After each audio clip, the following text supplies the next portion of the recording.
Good morning. Welcome to Fox 32 Sunday. I'm political editor Mike Flannery.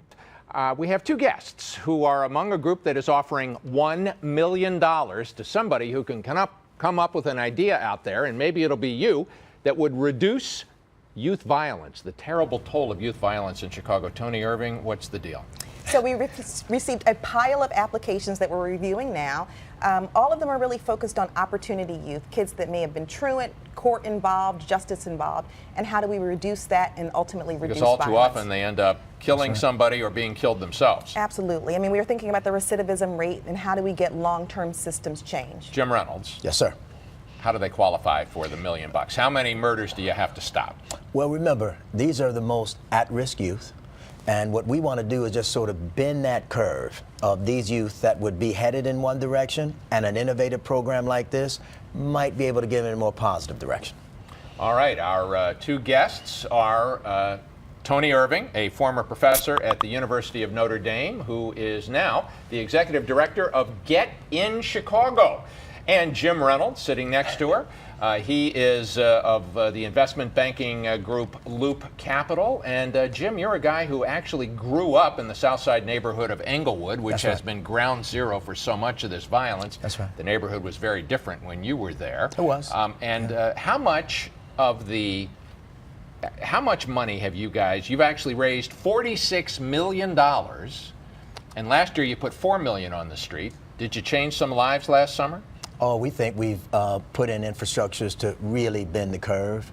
We've done a huge amount of research, Mike. We've invested in programs in the community. We've brought in more scale, so they're impacting more youth. But I think the big story is last year was kind of our first year. This year we expect to get out 6 to 10 million additionally, focused and targeted on those youth in those communities. Now, Toni Irving is the woman who...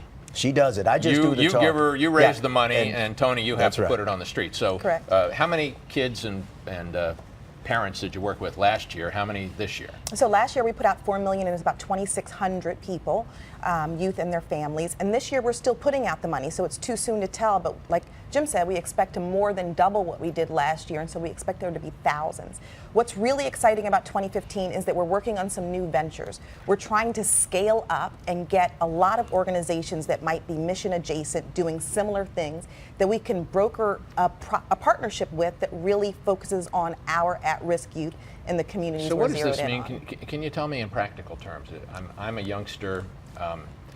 You know, I remember when my dad died and I was a kid, there were days when I was kind of just footloose and fancy free. I was looking for things to do. If I'm a kid like that and I'm living in Englewood, what does your program do for me? Well, now that you mentioned Englewood, I want to say that we also have a project coming out of Englewood that we're super excited about, and it's a youth baseball league. It's in partnership with the 7th District Police, and so the Englewood Police are going to be operating as coaches and managers of a youth baseball league, 9 through 12-year-olds in Englewood, and we're really working on not just giving kids something to do, but building community trust. How can we have a better relationship between the people in that community and the police in the community? And the police are really excited about getting more connected. Boys and girls ages 9 to 12. Correct. Right. How would a parent or a kid sign up? So you can call our office. You can go on our website at www.getinchicago.org. We've got Teamwork Englewood in that community helping us do the recruiting. And we have signups at the 7th District Police Station. We're going into the schools at Englewood and reaching out to people. We've just had a really positive response so far. The community is really excited about having this in their community. All right, Jim Reynolds. Yes, sir. You grew up in Englewood. It was a very different neighborhood back then. And yet you haven't forgotten where you come from. What's the biggest difference between when you were growing up in the 60s and the neighborhood today? Infrastructure. When you go there now, I drive through my neighborhood in Englewood just to see it sometimes. I don't live far from there now. When I was there were families there were rec centers, there were clubs, there were little leagues. People were working. Now I go back there, half the blocks are vacant. There are no more rec centers. There really isn't any structured, organized activity for the kids now. And so joining a gang, Mike, seems like a pretty good alternative to them because they really don't have much else to do. So the $46 million that you've raised here, and you were telling me that you may, when this money's gone in 5 years, you're prepared to raise another $50 million. Oh, yes. And what would you like to change? What's your dream in 5 years or 10 years when you spend $50 or $100 million? Well, I'm sure Tony's going to have a view, but Mike, what we want to do is bring in infrastructure into those communities that last, that'll be there for generations. And so when we go through this $50 million, which we will be through in about 3 more years, we want to go out and get another 50. And we want to put programs, organizations, things in the communities where young kids can say, hey, this changed my life. When they get to be through high school, through college, that was the thing that kept them grounded. Toni Irving, you're the former professor from Notre Dame. This is a very different job than teaching kids at Notre Dame, right? Correct. So how are you putting meat on the bones of Jim's dream there? So I would say that there are 2 real strong outcomes that we're looking for. One is to define what it takes to have impact. There are a million different mentoring programs. What are the key components that make one really effective so that everyone can sort of be on board and operating in the same way? And then I would say, secondly, we have all of these wonderful community-based organizations that could use more capacity. We can't reach the kids unless they have the capacity What to are do your so. 1 or 2 favorite programs that you funded? You know, the Urban League has a great program. They're school-based and community-based. They do a real strong job of wraparound services.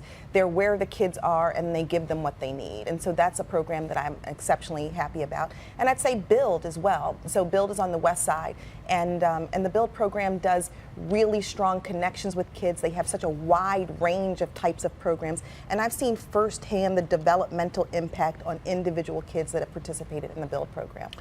So Jim, report to the, we got just 10 or 15 seconds here. Why should somebody who's out there maybe write a check the next time you come looking for the second $50 million? Oh, there's no doubt that this money, all raised by the business community, is going straight to the heart of the at-risk youth. And those youth are the ones that really need us, they need our contributions, and they need our help.